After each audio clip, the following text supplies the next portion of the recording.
It's come down to a rather delicate and intricate waiting game, Wythus said. We can't prove anything yet, but we can disrupt their lives. We can sure as hell keep them from spending any of the ransom money. What about the pilot in Florida? There was no way I could run an investigation down there. Did you ever find out who he was? Scorse nodded. The FBI had been withholding a lot from me. From everybody. I wasn't surprised. He turned out to be a drug runner named Joseph Denyo. He was known to some of our people in Florida. It's conceivable that Devine knew Denyo and hired him. What happened to this Joseph Denyo? In case we had any doubts about whether Devine and Shakely play for keeps, they do. Denyo was murdered in Costa Rica. His throat was cut. He wasn't supposed to be found. You're not going to bring Devine and Shakely in at this point? We don't have any proof, Alex. None. Nothing that will hold up. What you got from Sinigi cements it, but won't help in court. What happened to the little girl? What happened to Maggie Rose Dunn? I asked Wythus. Wythus didn't say anything. He blew out air over his upper lip. I got the feeling he was having a long day, in a long year. We don't know, Scorse answered. There's still nothing on Maggie Rose. That's the amazing thing in all this. There's another complication, Wythus said to me. He was seated with Scorse on a dark leather sofa. Both FBI men were leaning over a glass coffee table. An IBM computer and printer sat off to one side. I'm sure there are a lot of complications, I said to the deputy director. Leave it to the FBI to keep most of them to themselves. They could have helped me along the way. Maybe we would have found Maggie Rose if we'd worked together. Wythus glanced at Agent Scorse. Then he looked back at me. Jesse Flanagan is the complication, Wythus said. I was stunned. I felt as if I'd been punched hard in the stomach. For the last few minutes, I knew something else was coming from them. I just sat there, feeling cold and empty inside, well on my way to feeling nothing. We believe she's deeply involved in this with the two men. Has been from the start. Jesse Flanagan and Mike Devine have been lovers for years. Chapter 76. At 8:30 that night, Sampson and I walked along New York Avenue. It is in the Tenderloin of D.C.'s ghettos. It's where Sampson and I hang out most nights. It's home. He had just asked me how I was holding up. Not too good, thanks. Yourself? I said. He knew about Jesse Flanagan. I told him everything I knew. The plot thickened and thickened. I couldn't have felt any worse than I did that night. Scorse and Wythus had laid out a thorough case involving Jesse. She'd done it. There was no room for doubt. One lie had led to another. She told me 100 if she'd told me one. Never flinched once. She was better at it than Sinigi Murphy. Real smooth and confident. You want me to keep my mouth shut? Or talk at you? Sampson asked me. I'll do it either way. His face was expressionless, as it usually is. Maybe it's the sunglasses that create that impression, but I doubt it. Sampson was like that when he was 10 years old. I want to talk, I told John. I could use a cocktail. I need to talk about psychopathic liars. I'll buy us a few drinks, Sampson said. We headed toward Faces. It's a bar we've been going to since we first joined the police force. The regulars in Faces don't mind that we're tough-as-nails DC detectives. A few of them even admit that we do more good than harm in the neighborhood. The crowd in Faces is mostly black, but white people come by for the jazz, and to learn how to dance and dress. Jesse was the one who assigned Devine and Shakely in the first place? Sampson reviewed the facts as we waited for the stoplight at 5th Street. A couple of local punks eyed us from their lookout in front of Popeye's fried chicken. In times past, the same kind of street trash would have been on the same corner, only without so much money or guns in their pockets. Yo, brothers! Sampson winked at the thugs. He fucks with everybody's head. Nobody fucks back. Right. That's how it all started. Devine and Shakely were one of the teams assigned to Secretary Goldberg and his family. They worked under Jesse. And nobody ever suspected them, he asked me. Not at first. The FBI checked them out. They checked everybody out. Shakely's and Devine's daily logs were off. That's when they became suspicious. Some watchdog analyst at the Bureau figured out that the logs had been doctored. They had 20 people for every one we had. Besides that, the FBI removed the doctored logs so none of us could find them. Devine and Shakely spotted Sinigi checking out one of the kids. That's how the whole circus began? The double take. Sampson had the general rhythm of the thing now. They followed Sinigi and his van out to the farm in Maryland. They realized they were stalking a potential kidnapper. Somebody got the idea to kidnap the kids after the actual kidnapping. $10 million idea, Sampson glowered.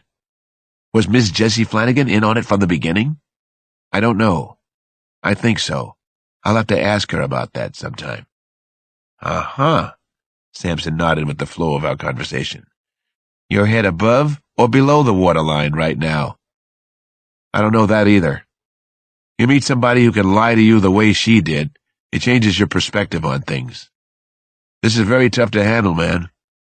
You ever lie to me? Sampson showed some of his teeth. It was halfway between a smile and a growl. Sounds like your head's a little below water to me. Sounds like it to me, too, I admitted. I've had better days, but I've had worse. Let's have that beer. Sampson gave the gunner's salute to the punks on the corner. They laughed and gave us the high sign. Cops and robbers in the hood. We crossed the street to Faces. A little oblivion was in order. The bar was crowded, and would be that way until closing. People who knew Sampson and me said hello. A woman I'd gone out with was at the bar. A real pretty, real nice social worker who had worked with Maria. I wondered why nothing had come of it. Because of some deep-down character flaw I have? No, couldn't be that. You see Asahi over there? Sampson gestured. I'm a detective. I see everything, right? Don't miss a trick, I said to him. You sounded a little sorry for yourself. Little ironic, I'd say. 2 beers? Nah, make it 4, he told the bartender. I'll get over it, I said to Sampson. You just watch. I just had never put her on our suspect list. My mistake. You're tough, man. Got your nasty old grandma's genes. We're gonna fix you up, he said to me. Fix her ass, too. Miss Jessie's. Did you like her, John? Before any of this came up? Oh, yeah. Nothing not to like. She lies real good, Alex. She's got talent. Best I've seen since that movie Body Heat, said Sampson. And no, I never lie to you, my brother. Not even when I should. The hard part came after Sampson and I left Faces that night. I'd had a few beers, but I was mostly coherent and nearly dulled to the worst of the pain. And yet it was such a shock that Jessie had been part of it all this time. I remembered how she'd led me away from Devine and Shakely as suspects. She'd pumped me for anything new the D.C. police had picked up. She'd been the ultimate insider. So confident and cool. Perfect in her part. Nana was still up when I got back to the house. So far, I hadn't told her about Jessie. Now was about as awful a time as any. The beers helped some. Our history together helped even more. I told Nana the truth, straight out. She listened without interrupting, which was an indication of how she was taking the news. After I had finished, the two of us sat there in the living room, just looking at each other. I was on the hassock, with my long legs spread out in her general direction. Screaming silence was everywhere around us. Nana was bunched under an old oatmeal-colored blanket in her easy chair. She was still nodding gently, biting her upper lip, thinking over what I'd told her. I have to start someplace, she finally said, so let me start here. I will not say I told you so, because I had no idea it would be this bad. I was afraid for you, that's all, but not about anything like this. I could never have imagined this terrible thing. Now please, give me a hug before I go up and say my prayers. I will pray for Jesse Flanagan tonight. I really will. I'll pray for us all, Alex." You know what to say. I told her the bottom line truth. She knew when to slap you down and when to give a needed pat on the rear end. I gave Nana a hug, and then she trudged upstairs. I stayed downstairs and thought about what Sampson had said earlier. We were going to fix Jesse's ass. Not because of anything that had happened between the two of us, though. Because of Michael Goldberg and Maggie Rose Dunn. Because of Vivian Kim, who didn't have to die. Because of Mustapha Sanders. We were going to get Jesse somehow. Chapter 77. Robert Fishenauer was a supervisor at Falston Prison. Today, he thought, that was a very good thing. Fishenauer believed that he just might know where the $10 million in kidnap money was hidden. At least a large part of the ransom. He was going to take a little peekaboo right now. He also had a pretty good idea that Gary Sinigi Murphy was still messing with everybody's head. Big time. And non-stop. As Fishenauer drove his Pontiac Firebird down Route 50 in Maryland, a host of questions was circulating through his head. Was Sinigi Murphy the kidnapper? Did he really know where the ransom money was? Or was Gary Sinigi Murphy full of shit? Just one more tutti-frutti nutcase out at Falston. Fishenauer figured he would know everything pretty soon. Another few miles of state road, and he'd know more than anybody, except for Sinigi Murphy himself. The turnoff was the seldom-used back way into the old farm. The road was almost completely gone now. Fishenauer saw this as he made the right turn off the main highway. Cattails and sunflowers grew the length of what had obviously once been a road. There weren't even wheel ruts in the crusted-over dirt. The vegetation was knocked down. Someone had come crashing through here in the past few months. Was it the FBI and local police? They had probably searched the farmhouse grounds a dozen times. But had they searched the grounds of the deserted farm well enough? Robert Fishenauer wondered to himself. That was the $10 million question now, wasn't it?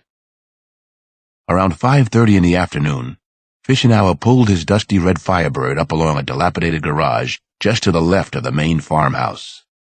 The adrenaline was really pumping now. Nothing like a treasure hunt to get the juices flowing.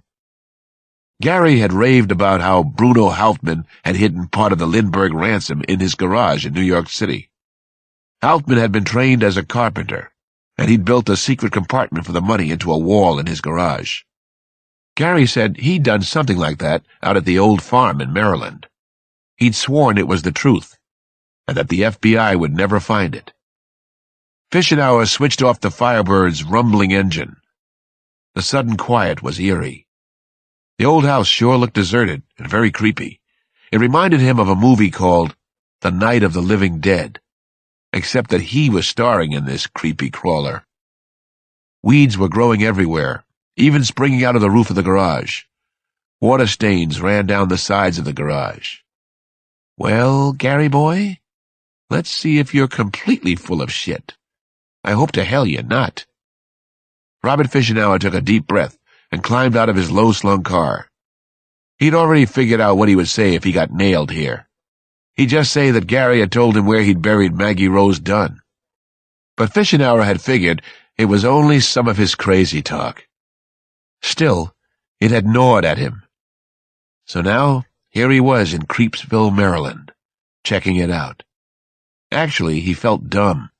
He also felt kind of bad, guilty, but he had to check this one for himself. Had to, man. This was his personal $10 million lottery. He had his ticket. Maybe he was about to find out where little Maggie Rose Dunn was buried. Jesus, he hoped not. Or maybe it was the buried treasure that Gary had promised him. He and Gary boy had talked a lot, for hours at a time, back at the hole. Gary loved to talk about his exploits. His baby, as he called the kidnapping caper. His perfect crime. Right. So perfect, he was serving life plus in a max security prison for the criminally insane. And here Robert Fishenauer was, right at the moldy front door into Creepsville. The scene of the crime, as they say.